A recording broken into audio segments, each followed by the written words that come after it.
السلام عليكم ورحمة الله وبركاته. الحمد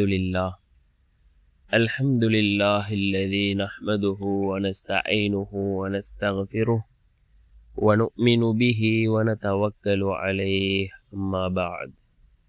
அன்பிற்குரிய அல்லாஹ்வின் நல்லடியார்களே, அன்பு சகோதரர்களே, நாம் தொடர்ச்சியாக பார்த்து வரக்கூடிய துஆக்களினுடைய திக்ருகளினுடைய தொடரில் இன்று நாம் பார்க்க இருக்கின்ற விடயம் என்னவென்றால்,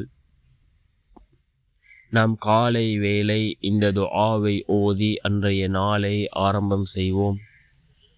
இந்த துஆவை ஓதுவதன் மூலமாக அன்றைய நாளினுடைய முழு நன்மைகளையும் அடைந்து கொள்ளக்கூடிய ஒரு துஆ, அல்லாஹ்வினுடைய உதவிகளை பெற்றுத்தரக்கூடிய மிகவும் அற்புதமான ஒரு துஆவை தான் நாம் இன்றைய வீடியோவில் பார்க்க இருக்கின்றோம்.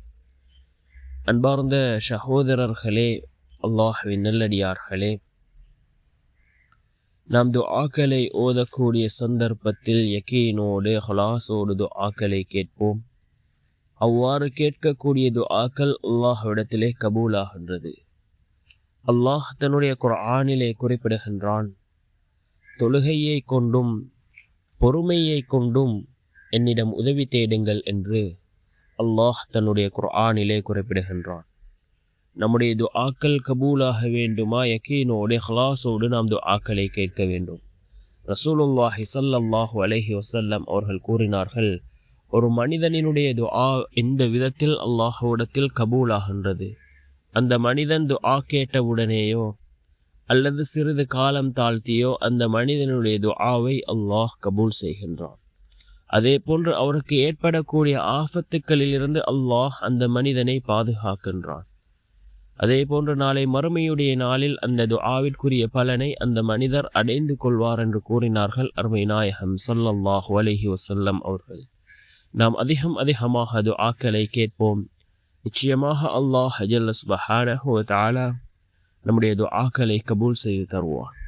இந்த துஆ மிக முக்கியமான ஒரு துஆவாக இருந்து கொண்டிருக்கின்றது.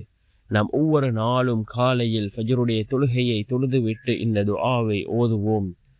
அந்த நாளின் முழு நன்மையையும் அடைந்து கொள்ளக்கூடிய பாக்கியத்தை அல்லாஹ் நமக்கு வழங்குவான்.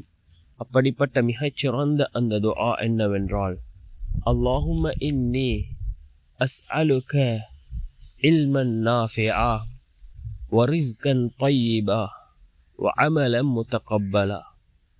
அல்லாஹும்ம இன்னி அஸ்அலுக இல்மன் நாஃபிஆ வ ரிஸ்கன் தய்யிபா வ அமலன் முத்தகப்பலா என்று வரக்கூடிய மிக முக்கியமான ஒரு துஆ. அல்லாஹ்விடத்திலே நாம் நல்ல அறிவை கேட்கின்றோம், ஏற்றுக்கொள்ளக்கூடிய அமல்கள் இதனை கேட்கின்றோம், ரிஸ்கை கேட்கின்றோம். இவ்வாறு அல்லாஹ்விடத்திலே கேட்கக்கூடிய மிக முக்கியமான ஒரு துஆ.